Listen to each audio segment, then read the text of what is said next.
nibingelele kwi-yeye show ngaphansi kwe-The Week Ahead.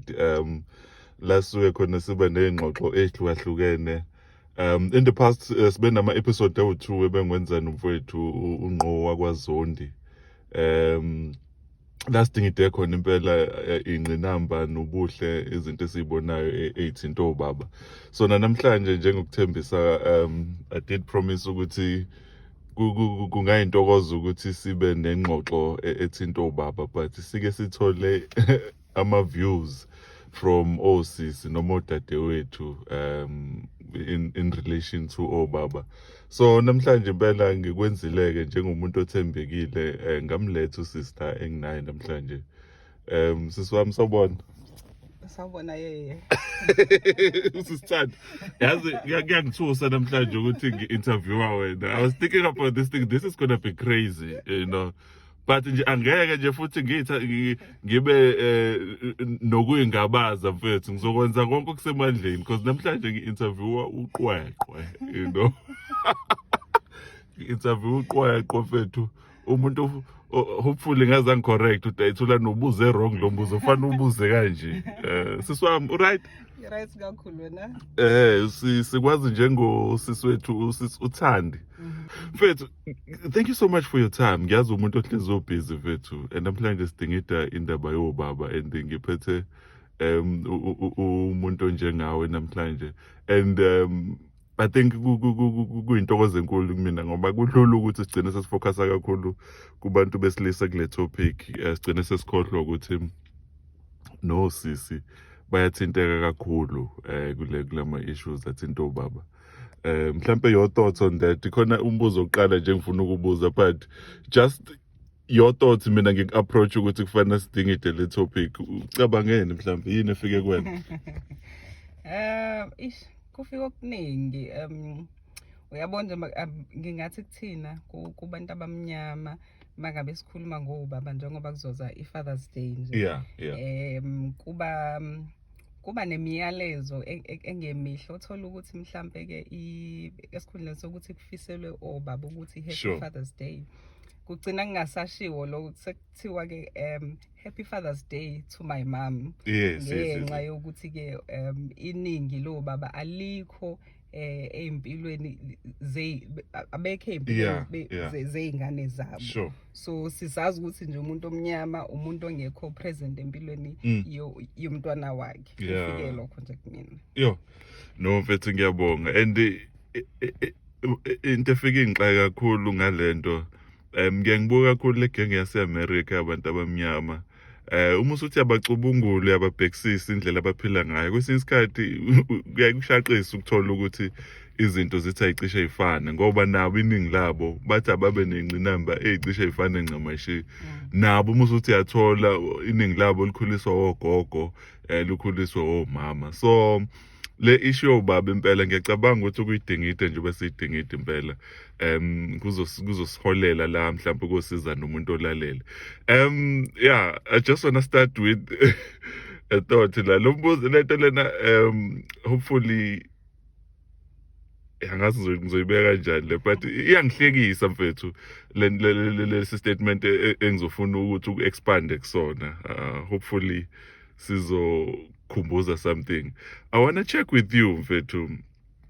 Ngifuna ukuzwa ama-thoughts akho. Ngeke ngezwa mfethu umuntu othile ngeke ngimchaze, you know. Owathi yena uyastrugglisha ukuncenga umuntu wesilisa uma kuma-relationships because uyahleka mfethu. Cela uqala phansi.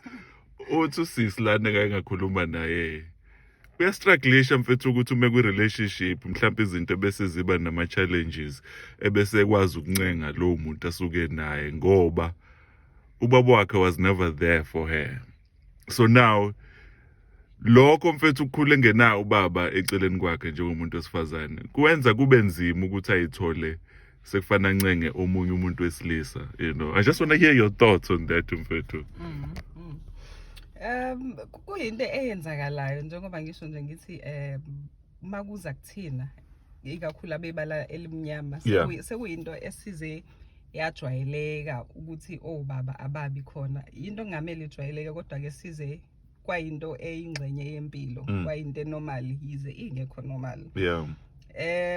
Uyabona mangabe ukhule ngaphandle kababa, ukhule wazi ukuthi umama ubaba uyikho konke kuwena. So kumina nje ngikwenzele iexample, mina ngikhuliswe umama. So umama ube ubaba umama ekwenza konke. So makanjalo ke uyakwazi ukuthi azenzele yonke into, akudingi ukuthi azofuna umuntu wesilisa ukuthi ngicela azongishayelela isicapha la ekhaya or abhushe ngenhlanhla nje waye umuntu oyikhuthalele. So ezenzela yonke into, yabona umuntu okwazi ukuthi ayimele. So ngithemba ngabe ngikhula nami ngakhula ngayibona ngiyimuntu wesifazane onamandla, akudingi ukuthi ngitshele ukuthi nginamandla. Ngiyazazi nje ukuthi nginamandla because ngiyakwazi ukuzenzela izinto. Ukungabi ke khona kababa ngoba angikhulisangwa ubaba kwenze ukuthi nami mangabe sengifika kuma relationship kube khona lokho ukuthi ke hayi kuukuthi mangabe kuukuthi izinto azihambi kahle angibi naso isikhathi sokuthi ke ngiluke ngincenga yini manje kwenze njani in kuba khona lokho ukuthi hayibo yazi ukuthini mina ngakwazi ukuthi ubaba wami mangabe engasondeli kumina ngimqhelise ahlale lapha ya. So if mina ngiyimbewu kababa ngikwazi ukuthi ubaba ngicreate le distance le ngingamncengi ngithi woza baba sondela baba. So wena ke ngihlangane nawe sonamazinya u32 ngizokwazi kanjani ukuthi ngikuncenge? Uyabo? Ngicabanga mhlawumbe lento umuntu angayibuka kabili, omunye angabuka ukuthi hey lo sisa kancengi uyasazi istory sakhe. Kodwa kwelinye iside uthi mangabe usuhleli phansi uyibuka ukuthi singakubiza ngetrauma lokho because uyabuka ukuthi that's big in fact. You know, mangabe umuntu wesifazane kumele kube khona iside lakho lokuthamba lokuthi unakekelwe ngoba vele umuntu othambile ngokwakhiwa nje inkulu lento eshoyo. So ke nami ke ngokuhlala nje izinto uyahlale uwedwa uhlala uyicubungule bese yabuka ukuthi yazi ukuthini lento engiyenzayo ayikho right. Angike ngithambe nami ngizwe nje ukuthamba ukuthi kuyinto enjani. Angike ngidedeme nje ngizwe ukuthi kumnandi kanjani ukudedema kube khona umuntu ozokusondela eseduze akhake athi no ukuthi kanje kuzolunga yabo. Whereas before bekuba ukuthi awusuka mangabe kuukuthi ungiphatha kabi or uzokwenza into embi kumina like okay so what you know akukho kusha ngahlangana nawo namazinya u32 ngandaba kanti manje sengiyazama ukuthi ke akeke ngivuse leli side leli lokuba umuntu wesifazane engithola ukuthi ngilicindazelile nganyusa this masculine side yami okungamele ngabe iphezulu ngalendlela uyabo. Angithi ubuka indaba yokuthi akekho vele umuntu wesilisa so ake nginyuke nami ngibe umuntu wesilisa uyabo. So kugcina sekunzima ngaleyo ndlela nje.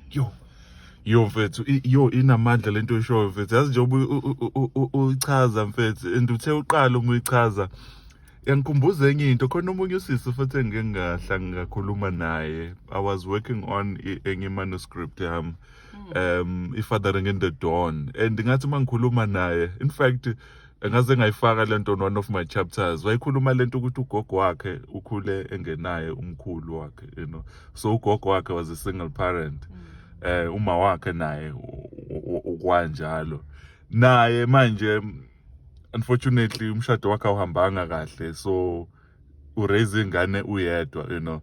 So naye unakho lokho ukuthi alode engibekela ukuthi ugogo kwaba kanje ulento lena umama kwaba kanje nami sengilapho.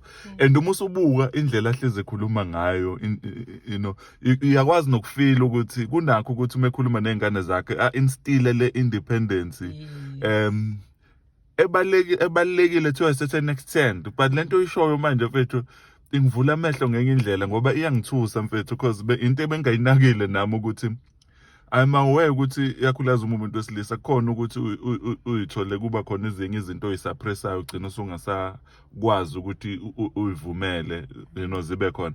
But now uma usubeka le part oyishoyo ingivula amehlo ngenye indlela manje ngoba ingenza ngibone ukuthi njengoba usho ukubaleka umuntu wesifazane ukuthi athambe aqine la kufanele aqine khona but kube khona leyo nto le. But now uma eshayeka kulento ukuthi ubaba ngabe involved kuyabenza abanye abantu besifazane ukuthi bagcine sengazuthi bayashifta mhlambe ekutheni babe abantu besifazane ngendlela mhlambe ngokwe-design yabo le nto le uma ukuthi mhlasimpe ngizokwenza isibonelo mhlawumbe umuntu wesifazane usehlala yedwa njalo uma kuba nezinto ezikhwashazelayo phandle kuba ngase aqine isizwe manje I responded to that yabo le nto le kanti ideally in an ideal world kuba ngazuthi ukhona umuntu wesilisa okufanele aresponde to izinto ezinjengalezo and enye into yama findings elinka kakhulu nalento oyishoyo ekhuluma ngeingane zamantombazane ezikhula zingenabo baba kuthiwa abanye even ama stages ushesha beyintombazane angena esigabeni sokuba intombazane engakafanele ngenxa yokuthi umzimba wakhe usuke unaleyo tension yokuthi akekho umuntu owubaba wakhe nomuntu wesilisa so lento mfethu nje ngithi ngihighlight because I think is vula amehlo like I said last week kwenye episode ukuthi sikhule sazi ukuthi umuntu wesilisa ubalekile mainly for the sons kubo ngazuthi hayi lona ume noma wakhe usesorted kanti lento yokhagwa uqatshulo ubaba afema akutshena ukuthi hey this is my daughter I'm proud of you lezo zinto lezo abanye bagcina sebezama ukuyithola kuma boyfriends uthola ukuthi kugcine kuqhubeka nje kuba yinkinga kuyaphambili kuyenzeka yabona nje lento oyikhulumayo ukuthi ugcina ngoba kuukuthi akekho umuntu wesilisa ugcina nawe usumuntu wesilisa ngqo njengoba usho nje ukuthi sometimes makukhona ukukhwashazelayo uphuma wena uyobheka ngicabanga ukuthi nami sengize ngaba nalezo zinto ezikanjalo but uyibuka mangabe mhlawumbe usuthi ake ngijule ngomqondo ngibuke nje ubona ukuthi kahle ayikho into engingakwazi ukuzenzela yona like ugcina usungafuni ukuthi ufuna kuba umuntu wesilisa that's correct kuyaphoqeleka kuzenzakalela kona ukuthi hayibo ayikho into engingakwazi ukuyenza khona isikhathi la uthola ukuthi sike sikhulumele nje samantombazane esikhulunywe ngendaba yokuthi umuntu wesilisa kumele akunikeze imali yokwenza ikhanda but angizange ngikujwayele ukucela angizange ngikujwayele ukurelya kumuntu wesilisa angizange ngibe nobaba engizothi baba ngisacela imali yokuyoluka yabo so mangabe sekukhona umuntu engithandana naye angizuyicela vele imali yokuyoluka ngiyawazi ukushaya iphakethe lami ngiyilolele whatever engikudingayo so naye umuntu wesilisa ku relationship ugcine sefila as if akekho needed. Sure, that's true. It's not like that. No, that's true. Uyibona ukuthi ngiyakwazi ukuthi nginake ngizenzele izinto. Yeah, but yabo. Sure. Sengize ngafunda ukuthi angiceli kumuntu. So mawukhona umuntu wesilisa la sikwi partnership. Yes. Usungayikhipha ke wena mangabe uthanda ukuyikhipha kodwa umuntu wesilisa ngifuna ukubonakala ngazuthi ngiyancengeka lana ngibalekile kunesidingo now lento eshoyo mfethu inhlekisile lapha because emshadweni eminingi mfethu khona abantu abane challenge because khona lento le ebamba abantu besilisa abaningi ukuthi mhlasimpe sihleli lapha emzini bese umuntu wesifazane ngicela mhlawumbe ulungise isicapha lana yabo ungathi isicapha siyatshenga mhlawumbe sidinga ukulungisa yabo iningi labantu besilisa they take time unnecessarily afuna ukuprocess izinto engekho before ayenze lonto le and uthola ukuthi ngiyakhumbula ngikhuluma ngelinye ilanga sikhulumela nje sizinsizwa and bekhuluma ngayo lento ukuthi yazi omunye ufilo ngathi unkosikazi wakhe uhands on kakhulu usho kanye makuthi konke efanele ilungiswe the next thing usiyaqonqotha lapha so lezo zinto lezo mfethu sibogcina ngathi say affect a relationship manje ngoba manje kancane la umuntu osifazana uzosho mhlawumbe kube kanye ukuthi konke ethile ofanele ilungiswe uzothi salindile lo wesilisa ukuthi uzosazo design uzoyenza kanjani lona usiyafika uyayenza la so kuyakwazi ukuthi mhlawumbe kwenza ama relationship abantu bagcina sebebona ngazuthi abadingeki kuona Ngicabanga ukuthi mhlambe ukuthi phela ezinye izinto uthola ukuthi sibuka la eduze. Kodwa umuntu mangabe ezohlehla athothi ngihlehle ngibona ukuthi ukhule kanjani. Uzothi mangabe esebona ukuthi yazi ufro ngaso sonke isikhathi uyazenzela. Uyayibhushela uyena oshaya iceke la uyayifakela yonke into nje she hardly asks for help. So entweni ekanjalo kwesinye isikhathi akuzona zonke izikhathi. Kwabanye uthola ukuthi vele ukhule ekhaya la ukuthi vela akekho umuntu wesilisa. Njengoba ngisho nje ngithi ngikhuliswe umuntu wesifazane, umuntu wesifazane obenza yonke into ezenzela yona. Ngisho imisebenzi edinga amandla edinga abantu besilisa. So mangabe engekho ke umuntu wesilisa ngibuka uma ukuthi uyazenzela yonke into. Mangikhula nami ngiyazenzela yonke into. So mangabe sekumele ngiye lapha emshadweni sekumele ngithambeke manje kuvele leya softness ukuthi ngumuntu wesifazane ayisaveli ngoba sengize ngajwayela vele ukuthi zonke izinto ngiyakwazi ukuzenzela. So igcina isishaya ke nayo lapho. Now mfethu salapho khona into ebengifisa ukuyichecka la because again nga-indicator kule Fathering in the Dawn la uthola ukuthi abantu besifazane sekunale challenge ukuthi uma sebukile ukuthi ugogo wami wayengenayo lento upartner wakhe nomama engenayo nama ngisenayo manje lo muntu uthola ukuthi ubuka lento lena unezingane and umebuka lezi ngane kubongaza ukuthi manje nazo mhlambe kufanele ingamdingi ubaba ngaleyo ndlela cause mhlambe usebenza kahle futhi uyakwazi ukuthi ayinikeze yonke into ezidingayo mhlambe athina amathoughts akho lapha cause uma usuyibuka lento ukuthi lo muntu unayo ilist yabantu abakhule bengenayo umuntu wesilisa bekwazi ukuzenzela izinto ebeyidinga mhlambe nakuba isuke zikhona obviously lezi emotional adu ichaza but uma uyayibuka lezi zinge on the surface uyakwazi ukhokhela ingane esikoleni amaningi amathuba omsebenzi manje anikezwe abantu besifazane so kugcina ungazi ukuthi obaba manje abasadingeki so bengifuna mhlawumbe ukuzwa your thoughts especially as umuntu wesifazane the importance of ubaba ekhathini la ungazi ukuthi ubaba akasadingeki yonke into umuntu wesilisa kwazi ukuyenza nomuntu wesifazane uyakwazi ukuyenza Ngicabanga ukuthi mangabe kuza kuleso sikhathi kanjalo esikanjalo uma ikhona indlela yokuthi umntwana abe nobudlelwano noyise ungabunyatheli ngiye ngithi mina uma ngabe usuyibonile wena ukuthi yazi ukuthi ngithe ngikhula mawusubuka impilo yakho uthi ukube kwenzeka ukuthi bese uyabuka ukuthi iphutha lenzeka lapha nalapha ya so ke ngesikhathi uzibuka wena ukuthi ukungabi nobudlelwano nobaba kungishayise lapha nalapha ya mawusukhulisa ingane yakho zama ngayo yonke indlela ke ukuthi ayingabe sikhula njengawe nawe ngoba angithi ngiyazi wena ukuthi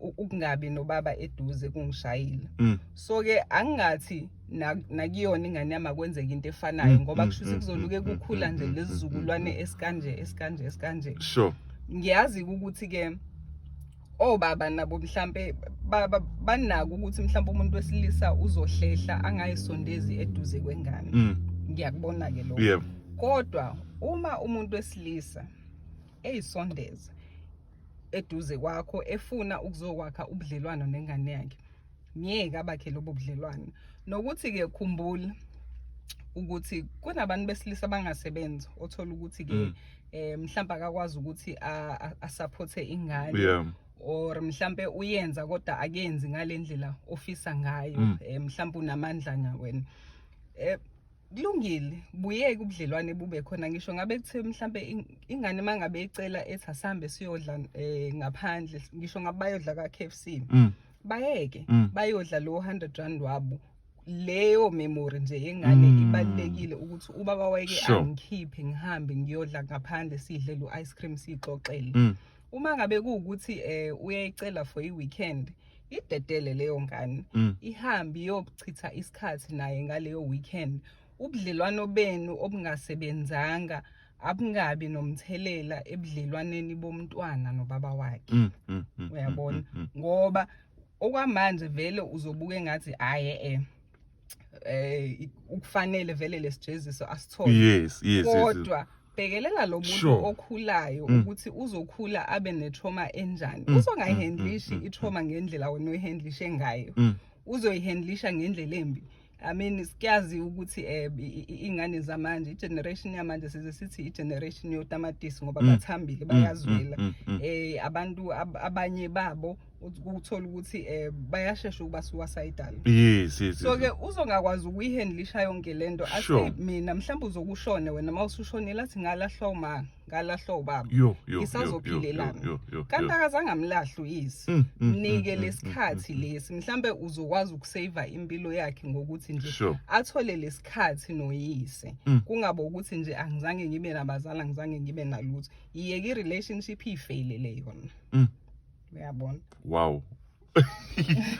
Sure mfethu eyichangeke mfethu usishanga obuhlakani mfethu yo yazi it's a very sensitive part le oyishayayo because nginabo nje abanye abafowethu abaseduze la uthola ukuthi mfethu bazama ngayo yonke indlela ukuthi babe khona enganeni but kuvesane kube neyinkinga uthi usehlelile ukuthi ngesonto elizayo uzohamba uyobona ingane yakhe ayithatha ayikhiphe kuvesane kube nezinye indlela ezihlelwayo you know so ngicabanga ukuthi sivula amehlo leyo kubaluleka ukuthi le trauma umuntu adlule kuyona angabe sefuna ukuthi idlulele enganeni you know and ngicabanga ukuthi kuthatha ukuthi okwesinye isikhathi uzehlise mfethu ukuthi mhlambe unazo mfethu izathu ezenza ukuthi udinwe noma ungafuni ukuthi ingane yakhe ibe nobudlelwane nalowo muntu but njengobusho mfethu psychologically mfethu and emotionally we are trying to help lowo muntu ukuthi angaze adlule inkingeni mfethu mhlawumbe nje sisogoqa mfethu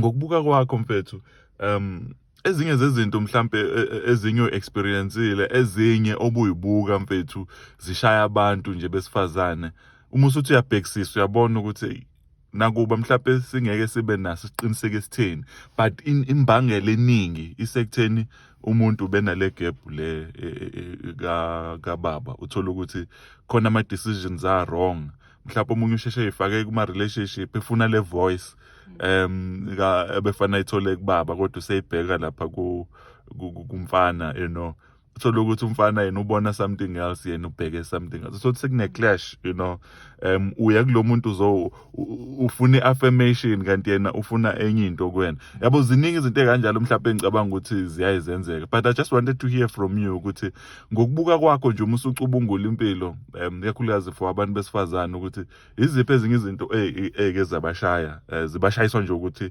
ubaba bengekho involved. Ngingathanda ukuyikhulumela iside lami lapho kumina nje ngicabanga ukuthi makuza kuma relationship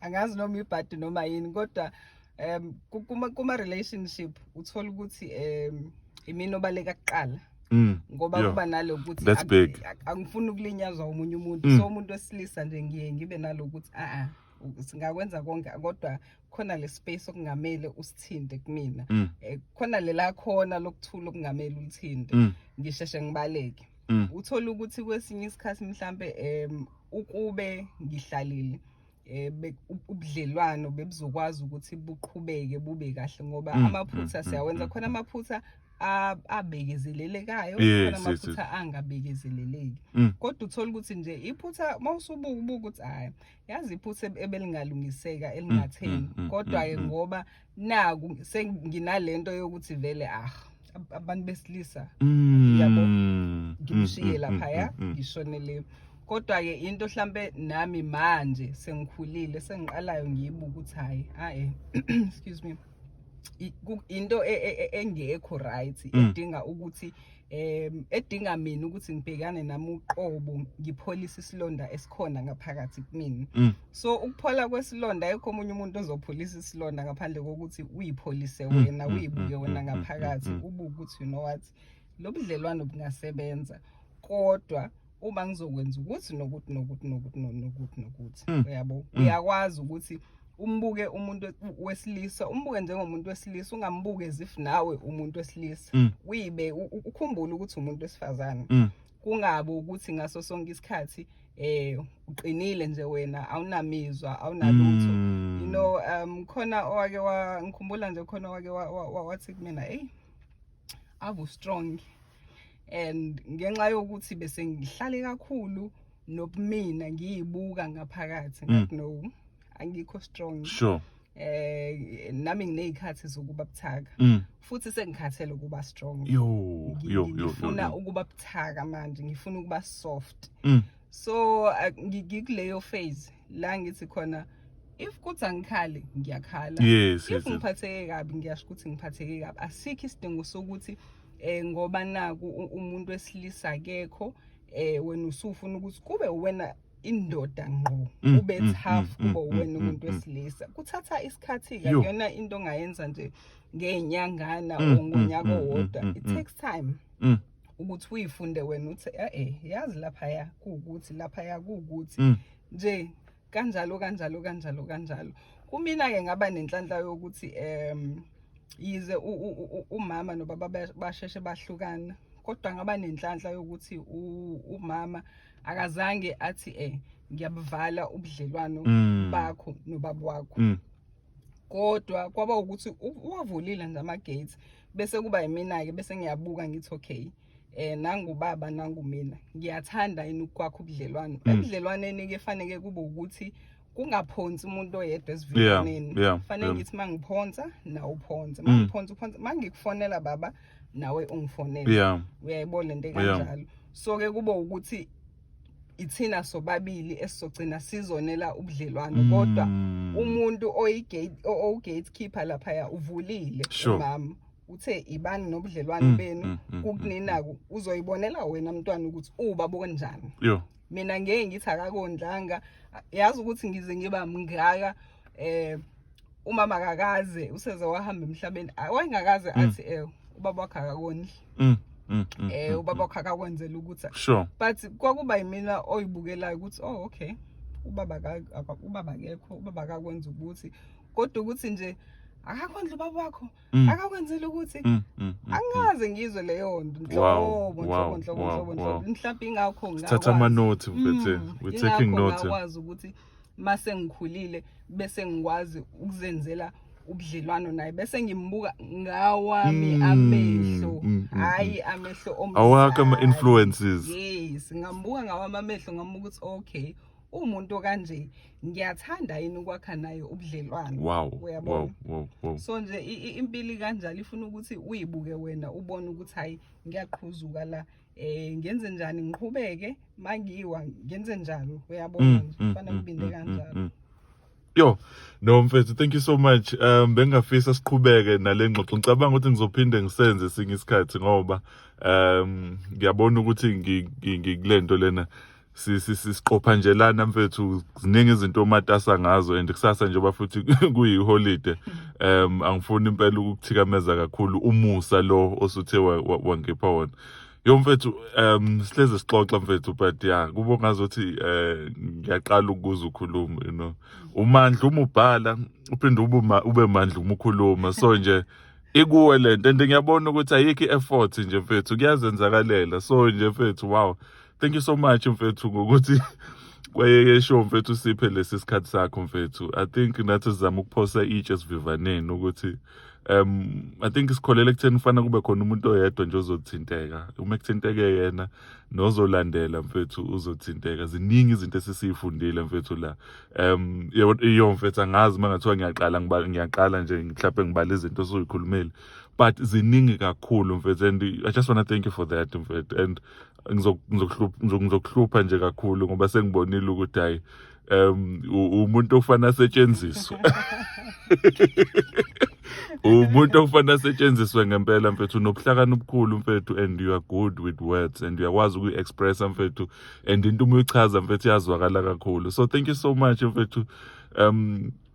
I know I had told you in the past ukuthi I would like to do this interview, but into engichaza kakhulu ukuthi ngikutshena about an hour ago ukuthi ngicabanga ukuza la sizokwenza le interview, and it's like, it's like you were prepared like 2 weeks back. No mfethu, ngiyabonga kakhulu. Kubonga mina, sithemba ukuthi izizukulwane ezizayo, izizukulwane esizokwazi ukuthi sibe nobudlelwane obunempilo, izizukulwane esizohluka kulesu esiyithina. kuyaye kuthiwe ukuthi nabantu abamnyama siye izinto ezithinta umphefumulo asinaki kakhulu.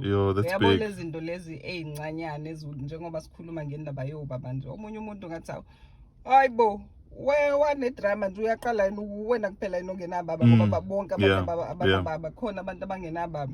Kanti asithinteke emoyeni ngendlela efanayo. Uyabona uzongabi nobaba. Iqhubeka impilo kaye yabe right. Mhlawumbe ukhona vele ubaba omncane odlala indima yokuthi sure inamandla lento esho kuzothi ngala mina uthola ukuthi kuzothiwa ngine-drama mangabe ngithi ngi-affectekile ngokungabi khona kukababa. Kodwa mina nginayo phela umuntu ozoba mhlawumbe umalume noma ubaba omncane ozodlala indima kababa. Lento izoshaya ngendlela engafani. So mangabe lo ethi yamshaya into yokungabi nobaba zifake icathulweni zakho ukuthi iyamshaya sishaya ngendlela engafani. Ukuhlonipha umuntu mangabe ethi ulimele emphefumulweni mangabe kuukuthi yinto engeke ikulimaze wena leyo kulungile but yena iyamlimaza. Abantu abafani emhlabeni kanjalo ke nje nayo lento yobaba. Omunye umuntu uzokhula impilo benomali kodwa uthola ukuthi lento kuzothi mhlawumbe esekhulile bese ya eruptale bese kuyavela ukuthi that's profound. Uyabona ke lento wayekade esuppressile ivela manje sikhamba isikhathi eside kanti kulo munye mhlawumbe ilukuyiveza njengoba ekhula nje ilukuyiveza kancane kancane adile nayo kuthi mayesekhulile vele wadilana esamncane so impilo isiyaqhubeka. Yes. And just to add kulento show mfethu insizwa ade ngikhuluma naye la ungqoka kaZondi khona iphuza ke walibeka as much as eke walichaza futhi ukuthi uyakholelwa ekutheni kubalekile ukuthi ezabantu sizondla ingane nakho konke but wasechaza ukuthi enye into efika ibe inkinga kakhulu ukuthi uma ukhule ungenakho mhlambe ukunakekeleka ngendlela efanele ugcina usuyitshena ukuthi into ebalekile nje ukuthola ukudla and stuff ugcina usukhohlwa ilamanye ama needs so ilento esikhuluma ngayo njengamanje ukuthi mhlasimpe sabantu abamnyama kulolu sitho lesigada ezinye izinto ukuthi no uma ngino ABC lokho kunye mfethu akubalekile kanti uthola ukuthi awukwazi ukuphumelela empilweni ubanjwe yilezi zinto lezi ezibuye ngazuthi zincane and khona abantu njengoba dusho ongayitshena ukuthi hayi no bakhule bengenabo baba impilo zabo zi right but uma usucubungula mfethu uthola ukuthi no khona izinto ezibophekile kakhulu ngabo lobuhlungu abakhule ngabo so akuyona ngempela into esingayithatha kancane nomuntu mhlawumbe ongayibona ngathi no yonke into right nginormally akukho okushodayo mhlawumbe kungadinga ukuthi kwabanye baze bahambe babake beyoanalyze nje ukuthi is everything fine. Sike sakhuluma nalento yo therapy nontanga ebede ngikhuluma ngayo ukubaleka kwalezo zinto ukuthi abanye abantu kubopheke lapho uthothi khona izinto engasenzeki kodwa kubambe lezo zinto ukuthi i-upbringing yakho yaba nokuthinteka yabona mama ngabe uzothinta lezo zinto zo therapy uyazi ukuthi mangase uhlale nabantu nje uhlangane nomuntu umbuze ngempilo yakhe uzothola ukuthi sonke sinamademoni esilwa nawo kakhulu ungangalwa nedemoni lokuba lokungabi nababa mhlambe uzolwa nedemoni lokuthi mhlambe uma wakho ukuphatha ngendlela ethile ehlukile